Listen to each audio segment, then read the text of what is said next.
Islamabad high court में 190 million pound case में वकालतनामे दस्तखत न करा के देने के खिलाफ बानी पीटीआई और बुशरा बीबी की तौहीन अदालत दरख्वास्तें गैर मौसर करार देकर निपटा दी गईं। बानी पीटीआई और बुशरा बीबी की सज़ा के खिलाफ अपीलों पर भी समाअत हुई। अदालत ने वकील सरदार लतीफ़ की जानिब से अंडरटेकिंग अदालती ऑर्डर में लिख दी। मज़ीद जानेंगे डॉन न्यूज़ के नुमाइंदे ताहिर नसीर से। ताहिर बताइए। देखिए, इस्लामाबाद हाईकोर्ट में 190 मिलियन पाउंड केस में बानी पीटीआई और बुशरा बीबी की दरखास्तों पर समाअत हुई। बानी पीटीआई और बुशरा बीबी की तौहीन अदालत दरखास्तें गैर मौसर करार देकर अदालत ने खारिज कर दिए।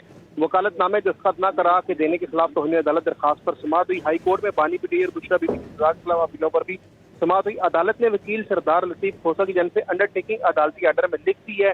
अंडरटेकिंग में कहा गया कि 2 हफ्तों में बानी पीटीआई से मिलकर आइंदा समाअत पर दलाइल देंगे। अदालत ने लतीफ खोसा की तरफ से ये अंडरटेकिंग लिखी है।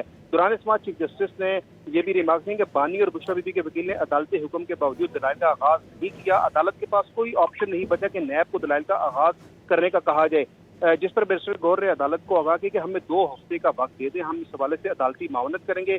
जिस पर इस्लामाबाद हाई कोर्ट के चीफ जस्टिस ने रिमार्क दिया कि ये कोई तरीकाकार नहीं, महसूस कर रहा हूँ आप लोग अदालत को प्रेशराइज करने की कोशिश कर रहे हैं, आपके वकालतनामे मौजूद हैं, आप कह रहे हैं दलाइल नहीं दे सकते। जिस पर सरदार लतीफ खोसा ने अदालत को कहा कि मैं बानी पीटीआई और बुशरा बीबी से मिल लूंगा, 2 हफ्ते का वक्त दे दे। अदालत ने 2 हफ्ते के लिए समाअत मुलतवी कर दी है। जी बहुत शुक्रिया ताहिर नसीर इन तफसीलात के लिए।